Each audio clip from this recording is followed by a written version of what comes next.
जय श्री कृष्णा। राधे राधे। आज सावन माह का पहला रविवार है, तो आज अपने सुनेंगे रविवार व्रत कथा। इस कथा को स्वयं भगवान ने सनत कुमार को सावन मास महात्म्य के दौरान सुनाई थी। तो आप सभी भगवान भोले शंकर की कृपा पाने के लिए इस कथा को श्रद्धा भाव से पूरा सुने और मीरा भक्ति चैनल को सब्सक्राइब करके इस वीडियो को ज्यादा से ज्यादा शेयर करें। बोलो भोले शंकर की जय हो, सूर्य नारायण की जय हो। आप भी कमेंट बॉक्स में इनका जयकारा अवश्य लगाएं। भगवान कहते हैं कि हे सनत कुमार, आज मैं आपको रविवार का व्रत बताऊंगा। इस संबंध में एक प्राचीन इतिहास कहा जाता है। प्रतिष्ठानपुर में सुकर्मा नामक एक द्विज था। वह दरिद्र, कृपण तथा भिक्षावर्ती में लगा रहता था। एक दिन वह भिक्षा मांगने के लिए घूमते घूमते नगर में गया तो उसने जाकर देखा कि एक घर में कई महिलाएं इकट्ठी होकर रविवार का उत्तम व्रत कर रही हैं। जब ब्राह्मण ने उन औरतों की ओर देखा तो वे सारी औरतें आपस में कहने लगी कि पूजा विधि को शीघ्रतापूर्वक छिपा लो, यह विपर हमें देख रहा है। तो उनकी यह बात सुनकर वह ब्राह्मण कहने लगा कि हे श्रेष्ठ महिलाओं, आप लोग इस व्रत को छुपा क्यों रही हो? समान चित्त वाले सज्जनों के लिए परमार्थी स्वार्थ है। मैं दरिद्र तथा दुखी हूँ। इस श्रेष्ठ व्रत को सुनकर मैं भी इसे करना चाहता हूँ। अतः आप लोग इस व्रत का सारा विधान और फल मुझे विस्तार पूर्वक बताएं।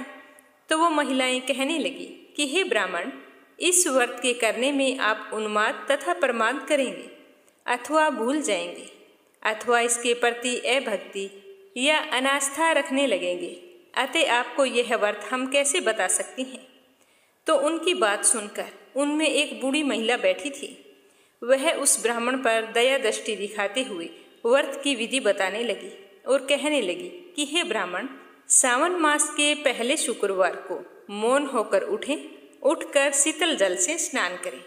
उसके बाद अपना नित्य क्रम संपन्न करके पान के एक शुभ दल पर रक्त चंदन से सूर्य के समान पूर्ण गोलाकार 12 परिधियों वाला सुंदर मंडल बनाएं। उस मंडल में रक्त चंदन से संज्ञा रहित सूर्य का पूजन करें। उसके बाद घुटनों के बल भूमि पर झुककर 12 मंडलों को अलग अलग रक्त चंदन तथा जपा कुसुम से मिश्रित अर्घ्य दे श्रद्धा भक्ति पूर्वक सूर्य को विधिवत प्रदान करें और लाल अक्षत, जपा कुसुम तथा अन्य उपचारों से पूजन करें। उसके बाद नारिकेल के बीज का नैवेद्य अर्पित करके आदित्य मंत्रों से सूर्य की स्तुति करें और श्रेष्ठ 12 मंत्रों से 12 नमस्कार तथा प्रदक्षिणाएं करें।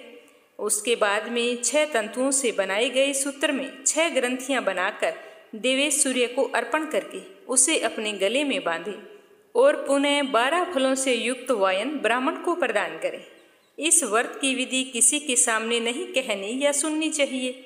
हे ब्राह्मण, इस व्रत की विधि के किए जाने पर धनहीन व्यक्ति धन प्राप्त करता है, बुद्धिहीन पुत्र प्राप्त करता है, कोढ़ी कोढ़ से मुक्त हो जाता है, बंधन में पड़ा व्यक्ति छूट जाता है, रोगी व्यक्ति रोग से मुक्त हो जाता है। हे विपेंद्र, और इससे अधिक मैं आपको क्या बताऊं? इस व्रत के प्रभाव से जो भी आपकी मनोइच्छा है वो अवश्य पूरी होती है। इस प्रकार सावन के 4 रविवारों को या कभी कभी 5 रविवार होते हैं तो इनका व्रत करना चाहिए। इसके बाद व्रत की संपूर्णता के लिए इसका उद्यापन करना चाहिए। हे विपेंद्र, आप भी इसी प्रकार करें, इससे आपकी सभी मनोकामनाओं की सिद्धि हो जाएगी। उसके बाद उन पतिव्रताओं को नमस्कार करके वह ब्राह्मण घर आ गया और जैसे उसने सुना था उसी विधि से उस संपूर्ण व्रत को किया और अपनी दोनों पुत्रियों को भी उस व्रत की विधि सुनाई। तो उस व्रत की विधि सुनाने मात्र से ही शिव जी के दर्शन तथा उनके पूजन के प्रभाव से वे कन्याएं देवांगनाओं के समान सदृश हो गई और उसी समय से उस ब्राह्मण के घर में लक्ष्मी ने प्रवेश किया। वह अनेक उपायों तथा निमित्तों से धनवान हो गया। फिर एक दिन की बात है कि उस नगर का राजा ब्राह्मण के घर के आगे से होकर गुजर रहा था तो राजा की नज़र ब्राह्मण के घर की खिड़की पर पड़ी। उसमें 2 सुंदर कन्याएं खड़ी थी। तो उन्हें देखकर राजा बहुत ही खुश हुआ, क्योंकि वो कन्याएं तीनों लोकों में कमल, चंद्रमा आदि जो भी सुंदर वस्तुएं हैं वे दोनों कन्याएं उन सभी को मात दे रही थी। तो राजा तो उन्हें देखकर मोहित हो गए और क्षण भर के लिए वहीं पर ठहर गए। फिर राजमहल आए और ब्राह्मण को बुलाया। बुलाकर ब्राह्मण को नमस्कार करते हुए कहा कि हे ब्राह्मण देव, मैं आपसे कुछ मांगना चाहता हूँ। मुझे उम्मीद है कि आप मना नहीं करेंगे। तो ब्राह्मण ने हाथ जोड़कर कहा कि हे महाराज, आपके मांगने योग्य मेरे पास क्या है। अगर मैं आपकी इच्छा को पूरा कर सकूं तो मैं अपने आप को सौभाग्यशाली समझूंगा। तो राजा ने कहा कि हे ब्राह्मण देव, मैं तुम्हारी दोनों कन्याओं का हाथ मेरे लिए मांगना चाहता हूँ। तो राजा की बात सुनकर ब्राह्मण बहुत ही खुश हुआ और अपनी दोनों कन्याएं राजा को प्रदान कर दी और राजा के साथ बड़ी धूमधाम से उनका विवाह हो गया। तो उस राजा को पति के रूप में पाकर वे कन्याएं भी बहुत ही प्रसन्न हुई और फिर वे स्वयं इस व्रत को करने लगी, जिससे वे पुत्र पौत्र आदि से संपन्न हो गई। कथा सुनाकर भगवान कहते हैं कि हे मुनि, महान ऐश्वर्य देने वाले व्रत को मैंने आपसे कह दिया है। हे विधि नंदन, जिस व्रत के सुनने मात्र से ही मनुष्य के सभी मनोरथ पूर्ण हो जाते हैं, उसके अनुष्ठान करने का फल तो मैं आपको कैसे बता सकता हूँ। रविवार व्रत की दूसरी कहानी। बोलो सूर्य नारायण की जय हो। बोलो सूर्य देव की जय हो। प्राचीन काल में एक बुढ़िया रहती थी। वह नियमित रूप से रविवार का व्रत करती थी। रविवार के दिन सूर्योदय से पहले उठकर बुढ़िया स्नान आदि से निवृत्त होकर आंगन को गाय के गोबर से लीप कर स्वच्छ करती। उसके बाद में सूर्य भगवान की पूजा करती, रविवार की व्रत कथा सुनती और सूर्य भगवान को अर्घ्य देती। शाम के समय भोजन बनाकर सूर्य देव को भोग लगाकर सूर्यास्त होने से पहले एक समय ही भोजन करती। तो सूर्य भगवान की कृपा से बुढ़िया को किसी प्रकार की कोई चिंता या कोई कष्ट नहीं था। धीरे धीरे उसका घर धन धान्य से भर रहा था। उस बुढ़िया को सुखी देखकर उसकी पड़ोसन उससे बहुत ही जलती थी। बुढ़िया के कोई गाय नहीं थी, तो वह पड़ोसन के घर गाय का गोबर लाने के लिए जाती थी और वहां से गोबर लाकर ही अपना आंगन लीपती थी। तो पड़ोसन ने सोचा कि अगर मैं अपनी गाय का गोबर नहीं दूंगी तो बुढ़िया आंगन कैसे लीपेगी, और आंगन नहीं लीप सकेगी तो व्रत कैसे रखेगी, और फिर ये सुखी कैसे रहेगी। इस तरह ये सोचकर पड़ोसन ने गाय को अपने घर के अंदर बांध लिया। तो अगले रविवार को बुढ़िया गोबर लाने गई तो उसने गोबर देने से मना कर दिया। तो गोबर ना मिलने के कारण बुढ़िया अपना आंगन नहीं लीप सकी। आंगन ना लीप पाने के कारण उस दिन बुढ़िया ने ना भोजन बनाया, ना सूर्य भगवान को भोग लगाया और ना ही स्वयं भोजन किया। सूर्यास्त होने पर बुढ़िया दुखी हुई, भूखी प्यासी ही सो गई। उसी रात बुढ़िया के सपन में सूर्य भगवान आए और पूछा कि बूढ़ी माई सो रही है या जाग रही है। तो बुढ़िया ने कहा, ना भगवान सोई हूँ और ना ही जाग रही हूँ, कहो क्या काम है। तो सूर्यदेव बोले कि आज तूने ना भोग लगाया ना पूजा की, क्या बात है। तो बुढ़िया ने सारी व्यथा सूर्यदेव भगवान को बता दी। तो सूर्यदेव भगवान सर्व कामना पूर्ति गाय का आशीर्वाद देते हुए अंतर्ध्यान हो गए। प्रातःकाल सूर्योदय होने पर बुढ़िया ने देखा कि घर के आंगन में बहुत ही सुंदर गाय और बछड़ा खड़ा है। तो उन्हें देखकर वह तो हैरान हो गई। तो बुढ़िया ने जल्दी से गाय को घर के आंगन में बांध लिया और चारा लाकर खिलाया। तो पड़ोसन ने बुढ़िया के आंगन में बंधी हुई सुंदर गाय को देखकर बहुत ही हैरानी हुई और वह जलने लगी। तभी गाय ने सोने का गोबर किया। तो गोबर को देखते ही पड़ोसन की आंखें तो फटी की फटी रह गई। उसने इधर उधर देखा, बुढ़िया कहीं दिखाई नहीं दी। तो पड़ोसन ने तुरंत उस गोबर को उठा लिया और अपने घर ले गई और वहां से अपनी गाय का गोबर लाई और लाकर वहां रख दिया। अब तो पड़ोसन रोजाना वैसे ही करती। बुढ़िया के उठने से पहले उसकी गाय का गोबर उठा के ले जाती और अपनी गाय का गोबर वहां पर रख देती। सोने के गोबर से पड़ोसन कुछ ही दिनों में धनवान हो गई। लेकिन बुढ़िया को गाय के सोने के गोबर के बारे में कुछ भी पता नहीं था। बुढ़िया पहले की तरह हर रविवार को पूरी श्रद्धा से भगवान सूर्यदेव का व्रत करती, कथा सुनती। लेकिन सूर्य भगवान को जब पड़ोसन की चालाकी का पता चला तो उन्होंने एक दिन अपने प्रकोप से तेज आंधी चलाई। आंधी को देखकर बुढ़िया ने गाय को घर के भीतर बांध लिया। सुबह उठकर बुढ़िया ने सोने का गोबर देखा तो उसे बहुत ही आश्चर्य हुआ। उस दिन के बाद बुढ़िया गाय को रोजाना घर के अंदर बांधने लगी। तो सोने के गोबर से बुढ़िया कुछ ही दिनों में धनवान हो गई। उधर बुढ़िया की पड़ोसन को सोने का गोबर मिलता नहीं था, इसीलिए उससे बहुत ही ज्यादा जलने लगी। एक दिन उसने सोचा कि क्यों न राजा को इसकी शिकायत लगा देते हैं, तो गाय को राजा ले जाएगा, बुढ़िया क्या करेगी। तो उसने अपने पति को बुलाकर समझा बुझाकर राजा के पास भेज दिया। तो उसके पति ने राजा के पास जाकर बताया कि महाराज, एक बुढ़िया के पास ऐसी गाय है जो सोने का गोबर देती है। तो बुढ़िया को ऐसी गाय का क्या काम, ऐसी गाय तो राजमहल में होनी चाहिए। तो राजा ने ये खबर सुनी तो उसके आश्चर्य का कोई भी ठिकाना नहीं रहा। राजा ने तुरंत अपने सैनिकों को बुढ़िया के घर भेज दिया। जैसे ही राजा के सैनिक बुढ़िया के घर गए तो बुढ़िया ने हाथ जोड़कर विनती की कि गाय को मत लेके जाओ। रोई गिड़गिड़ाई, लेकिन सैनिकों पर इस बात का कोई असर नहीं हुआ, क्योंकि उन्हें तो राजा का आदेश था, उन्हें तो गाय को लेकर आनी थी। तो गाय को वहां से खोल कर ले आए। तो राजा गाय को देखकर बहुत ही खुश हुआ। उसने एक बड़े से कमरे में, सुंदर से कमरे में साफ सफाई करवा के अच्छे से उसमें गाय को बंधवा दिया। सोचा सुबह तक तो सोने का गोबर ही गोबर हो जाएगा। उधर सूर्य भगवान को याद करती हुई भूखी प्यासी बुढ़िया प्रार्थना करते करते रोते रोते सो गई।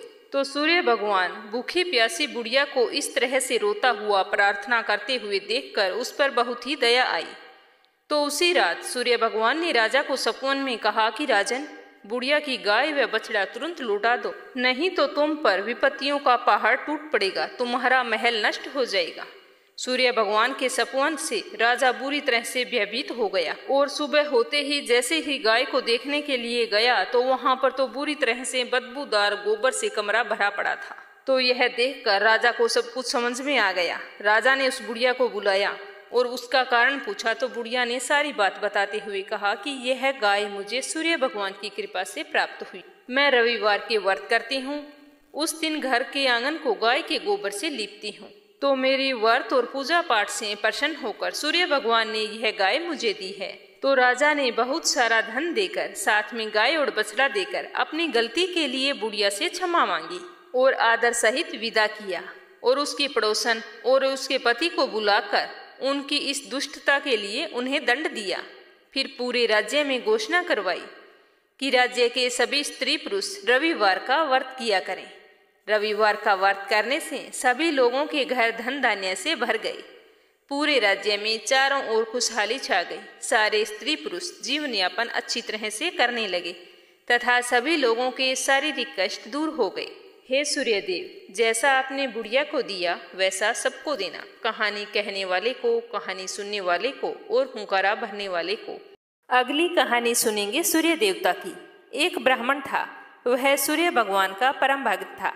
रोजाना नहाता धोता, कहानी कहता और सूर्य देव की पूजा करता। पर वह ब्राह्मण कमाई के नाम पर कुछ भी नहीं करता था। ब्राह्मण घर में रहता तो ब्राह्मणी बार बार कमाने के लिए परेशान करती और अगर कहीं बाहर जाता तो अड़ोसी पड़ोसी उसे निकम्मा कहकर चिढ़ाया करते थे। तो उन सब के ताने सुन सुनकर वह ब्राह्मण परेशान हो गया और एक दिन वह सुबह नहा धोकर अपने पूजन की सामग्री लेकर जंगल में चला गया और वहां पर एक सूखे पीपल के पेड़ के नीचे बैठकर पूजा पाठ करने लगा। पूजा पाठ करने के बाद में सूर्य भगवान की कथा कही और वहीं पीपल के पास एक सूखा तालाब भी था, उसमें थोड़ा सा पानी था। तो वो उसी पानी से लोटा भरकर सूर्य भगवान को जल चढ़ाया। जैसे ही ब्राह्मण ने सूर्य देव को जल चढ़ाया तो वह पूजा का जल बहकर पीपल और सूखी तलाई में आ गया। जल के वहां जाते ही सूखा हुआ पीपल हरा भरा हो गया और सूखी जो तलाई थी वो साफ पानी से भर गई। उस जल में सूर्य भगवान दिखाई देने लगे और ब्राह्मण से कहने लगे कि ब्राह्मण, तू मांग, क्या मांगता है। तो ब्राह्मण ने यह सुना तो वह तो डर गया और सोचने लगा कि पीपल में लगता है कोई भूत रहता है। रोज जब वह पूजा करता तो उसे वही आवाज आती। तो सुन सुनकर चिंता के कारण वह ब्राह्मण तो बिल्कुल ही दुबला पतला हो गया। तो एक दिन ब्राह्मणी ने सोचा कि ब्राह्मण को गए हुए कितने दिन हो गए, चलो आज जाकर उनकी खोज खबर लेकर आती हूँ। तो यह सोचकर ब्राह्मणी भी जंगल में आई। तो जैसे ही ब्राह्मणी ने ब्राह्मण को देखा तो आश्चर्यचकित हुई और पूछने लगी कि आपको ये क्या हो गया है, आप इतने दुबले पतले कैसे हो गए हैं। तो ब्राह्मण ने सारा हाल बताया। तो ब्राह्मणी ने ब्राह्मण की सारी बात सुनकर कहा कि आपके जल चढ़ाने के बाद में ये आवाज आती है तो मुझे तो लगता है कि सूर्य भगवान स्वयं आते हैं। कल अगर आपको फिर से वही आवाज सुनाई दे तो सब कुछ मांग लेना। तो ब्राह्मण ने कहा कि कैसे मांगू, मुझे तो कुछ मांगना ही नहीं आता, ज्यादा कुछ कहना होगा तो मैं तो भूल जाऊंगा। तुम मुझे कोई ऐसी तरकीब बताओ जिसे कम शब्दों में ज्यादा मिल जाए। तो ब्राह्मणी कहने लगी कि तुम इस प्रकार से कहना कि 9 खंडे के महल के अंदर सोने के पालने में पड़पोते को दास दासियों द्वारा खिलाते अपनी आंखों से देखूं। इस प्रकार लंबी उम्र, महल, बेटे, पड़पोते, बहुएं, धन सब कुछ मिल जाएगा। तो ब्राह्मण सुनकर कहने लगा कि मुझे तो समझ में नहीं आया। तो ब्राह्मणी कहने लगी कि धन होगा तभी तो सोने का पालना, दास दासियां होंगे, आंखें घुटने ठीक होंगे तो ही अपने पड़पोते को सोने के पाले में झूला झुला सकेंगे और देख सकेंगे। बेटे और बहू होंगे तो ही पड़पोते के दर्शन होंगे। तो यह सुनकर ब्राह्मण ने कहा, हाँ ठीक है, अब मुझे सब कुछ समझ में आ गया है। दूसरे दिन जैसे ही ब्राह्मण ने स्नान करके पूजा पाठ करके सूर्य देवता को अर्घ्य दिया तो आवाज आई। ब्राह्मण ने वैसा ही कहा जैसा ब्राह्मणी ने समझाया था। तो सूरज भगवान ने कहा कि देखने में तो भोला भाला लगता है, फिर भी एक बार में सब कुछ मांग लिया। फिर भी तुमने जो मांगा है वो तुम्हें अवश्य मिलेगा। जा, तेरी हर इच्छा पूरी होगी। तो ब्राह्मण इस तरह का आशीर्वाद पाकर खुशी खुशी घर की तरफ चल पड़ा। घर आया तो देखा कि टूटी फूटी झोंपड़ी की जगह एक 9 खंडा महल खड़ा था। दास दासी आ जा रहे थे। तो ब्राह्मण ने कहा कि यहाँ पर मेरी झोंपड़ी थी और एक बूढ़ी ब्राह्मणी थी, वो कहाँ गई? उसी समय महल से एक सुंदर औरत गहनों से और सुंदर कपड़ों से सजी हुई बाहर निकलती है और ब्राह्मण से कहती है कि आ जाओ स्वामी, यह अपना ही घर है। सूर्य भगवान ने तुम्हारी सारी मनोकामना पूर्ण कर दी है। तो ब्राह्मण ने कहा कि हम इतने धन का क्या करेंगे? तो ब्राह्मणी ने कहा कि धन से क्या नहीं होता, दान पुण्य करेंगे, यज्ञ करेंगे, होम करेंगे, भूखों को भोजन करवाएंगे, प्याऊ लगवाएंगे, धर्मशाला बनवाएंगे। तो ब्राह्मण ने ब्राह्मणी के कहे अनुसार वैसा ही किया। अब थोड़े ही समय में सारी प्रजा राजा की जगह उस ब्राह्मण के गुणगान करने लगे। जब यह बात राजा तक पहुंची तो राजा ने सुनकर उस ब्राह्मण को बुलाया और पूछा कि कल तक तो आपको खाना भी नहीं मिलता था, आज ये धन कहाँ से आया? कहाँ पे चोरी की है, डाका डाला है, क्या कुछ किया है? मुझे सब कुछ सच सच बताओ। तो ब्राह्मण ने कहा कि महाराज, मैंने ना तो चोरी की है और ना ही डाका डाला है, ये तो सब सूर्य भगवान की कृपा से मुझे प्राप्त हुआ है। यह कहकर ब्राह्मण ने सारी बात राजा को बता दी। तो राजा ने कहा कि हे ब्राह्मण देवता, मेरे पुत्र नहीं है, अब तुम मुझे बताओ कि मुझे क्या करना चाहिए। तो ब्राह्मण ने राजा को सूर्य भगवान की पूजा विधि बताई। तो राजा ने वैसा ही किया। तो राजा के घर 10वें महीने सुंदर पुत्र ने जन्म लिया। अब तो सारे लोग सूर्य भगवान की जय जयकार करने लगे। हे सूर्य भगवान, जैसे आपने ब्राह्मण और राजा की मनोकामना पूर्ण की वैसी सबकी करना। कहानी कहने वाले की, कहानी सुनने वाले की और हुंकारा भरने वाले की। बोलो सूर्य देवता की जय हो। अब अपने सुनेंगे नवग्रह की कथा, जो पुराने समय से चली आ रही है। इस कथा को श्रद्धा भाव से सुनने से हमारे ग्रह शांत होते हैं और घर में सुख समृद्धि का वास होता है। किसी गांव में 2 भाई बहन रहा करते थे। जब वे छोटे थे तभी उनके माँ बाप की मृत्यु हो गई थी। गांव के लोगों ने ही उन्हें पाल पोस कर बड़ा किया, फिर उनकी शादी कर दी। बहन ससुराल चली गई, पीछे उसके भैया और भाभी रहा करते थे। एक समय की बात है, भाई ने अपनी पत्नी से कहा कि मैं अपनी बहन से मिलने के लिए जा रहा हूँ। तो उसकी पत्नी ने कहा कि हाँ हाँ, क्यों नहीं, जरूर जाओ। अगर उसकी सास भेजने के लिए राजी हो तो कुछ दिन अपने पास ले आना, मैं भी उनसे मिलने के लिए बड़ी ही बेचैन हूँ। तो वह तैयार होकर अपनी बहन से मिलने के लिए चल पड़ा। उस समय यातायात के कोई साधन नहीं थे, इसीलिए वह पैदल ही जा रहा था। जैसे ही वह जंगल के रास्ते से गुजरने लगा तो रास्ते में उसे एक सांप बैठा हुआ दिखाई दिया, जो उसे डसने ही वाला था। तो वह हाथ जोड़कर विनती करके बोला कि हे नाग देवता, मैंने ऐसा कौन सा अपराध किया है जो आप मुझे डसोगे? मैं अपनी बहन का इकलौता भाई हूँ और मेरे घर पर भी मेरी पत्नी और मेरे बच्चे मेरा इंतजार कर रहे हैं। आप मुझे क्यों डसना चाहते हो? तो उसकी बात सुनकर सर्प ने कहा कि तुम्हें 9 ग्रहों की दशा लगी है, इसीलिए मैं तुम्हें डस लूंगा। तो उसने बार बार विनती करके सांप को मनाने की कोशिश की, पर सांप किसी भी तरह राजी नहीं हुआ। तो वह कहने लगा कि तुम मेरी एक बात मान लो, मैं अपनी बहन के घर मिलने जा रहा हूँ, जब मैं वापिस आऊँगा तब तुम मुझे डस लेना। तो सांप बोला कि मुझे क्या पता, तुम वापिस आते समय इस रास्ते से आओगे या नहीं आओगे, मैं तो तुम्हें अभी डसूंगा। तो वह बोला कि ठीक है, तुम ऐसा करो, मेरे इस थैले में बैठ जाओ। जब मैं अपनी बहन से मिलकर वापिस आऊं तब तुम मुझे डस लेना। तो सांप ने उसकी बात मान ली और उसके थैले में बैठ गया। उसने थैले में ऊपर से बेलपत्र के पत्ते रखकर उस सांप को ढक दिया और अपनी बहन से मिलने के लिए चल पड़ा। जब वह अपनी बहन के घर पहुंचा तो देखा कि उसकी बहन उस समय 9 ग्रहों की कहानी कह रही थी। उसने अपने भाई को आया हुआ देखा तो बहुत ही खुश हुई और बोले कि भैया बैठो, पहले तो मैं 9 ग्रह की कहानी कह रही हूँ, तुम बैठ जाओ और मेरी कहानी सुन लो। तो बहन ने कहानी कहनी शुरू की और भाई ने कहानी सुनी। जीवों की, जानवर की, हाथी की, घोड़े की, कुत्ते की, बिल्ली की, भाई की, बहन की, घर के धनी की, बेटी जवाई की, देवरानी जेठानी की, सास ससुर की, संग सहेली की, सबके ग्रह शांत हो जाए। ग्रह चले 8 पग, आदमी चले 4 पग, सांप बिच्छू भंवरे सब आग में जले। ऐसे भाई को कहानी सुनाकर वो खड़ी हुई और भाई के पास रखे थैले को देखकर बोली कि भैया इस थैले में क्या लाए हो। तो भाई कुछ बोलता उससे पहले ही उसकी बहन ने वो थैला उठाया और अंदर ले गई। अंदर जाकर उसने थैला खोल कर देखा तो उसके अंदर बेलपत्र के तो केले और संतरे बन गए और सांप का एक चमचमाता हुआ हार बन गया। जब वह हार पहनकर बाहर आई तो बहन के गले में चमचमाता हार देखकर भाई बोला कि बहन इतना कीमती हार तुम कहाँ से लाई हो। तो बहन कहने लगी कि भैया तू ही लेके आया है और तू ही पूछ रहा है। तो उसका भाई बोला कि बहन मेरी कुछ समझ में नहीं आ रहा, तुम क्या कह रही हो। तो वो बोले कि भैया जो थैला तुम लेके आए हो उसके अंदर हार और केले और संतरे हैं। तो उसका भाई कहने लगा कि बहन मैं तो उसके अंदर मेरी मौत का सामान लाया था। ये कहते हुए उसने सारी आप बीती अपनी बहन को सुनाई। तो उसकी बहन बोली कि भैया तुम्हें 9 ग्रह की दशा लगी है और आपने यहाँ पर जो 9 ग्रह की कथा सुनी उससे आपके ग्रह दोष समाप्त हो गए हैं।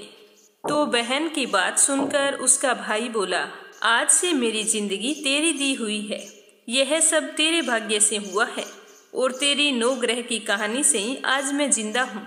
अगर तुम मुझे वो कहानी नहीं सुनाती तो तुमसे मिलने के बाद में वो सर्प मुझे डस लेता और मेरे प्राण चले जाते। तो बहन सब कुछ सुनकर बहुत ही खुश हुई। तो इस तरह बहन भाई कुछ दिन तक साथ रहे। कुछ समय बाद एक दिन भाई ने कहा कि बहन मुझे आए हुए कई दिन हो गए हैं, अब मुझे वापस घर चलना चाहिए। तुम्हारी भाभी और भतीजे भतीजी इंतजार कर रही हैं। अगर तुम भी साथ चलती तो अच्छा होता, तुम्हारी भाभी ने तुम्हें बुलाया है। तो वह बोली कि भैया अब तो मैं 9 ग्रह की कथा सुन रही हूँ, कई दिन बाद मैं आऊंगी। तुम ऐसा करना घर जाकर तुम और भाभी दोनों 9 ग्रह की कथा अवश्य सुनना। ये कहकर उसने अपने भैया को 9 ग्रह की कथा की सारी विधि बता दी और बड़ी ही खुशी से अपने भैया को विदा किया। जैसे ही वो घर पहुंचा तो उसकी पत्नी ने ननद बाई के हाल चाल पूछे। तो वह बोला कि मेरी बहन तो अच्छी है पर मेरी जान उसी की वजह से बची है, वरना तुम मेरा तो मरा हुआ मुंह देखती। तो वह घबरा कर बोली कि ऐसी क्या बात हो गई। तो उसने 9 ग्रह दोष की सारी बात अपनी पत्नी को बताई और कहा कि हमें 9 ग्रह की दशा लगी है, आज से हम भी रोजाना 9 ग्रह की कहानी कहा करेंगे। मैं कहूँगा और तुम सुनना, तुम कहोगी और मैं सुनूंगा। तो उसकी पत्नी ने कहा कि ठीक है। तो वह बोला कि जाओ 1 लोटा पानी से भरकर लेकर आओ, साथ में चावल और चीनी के दाने भी लाना।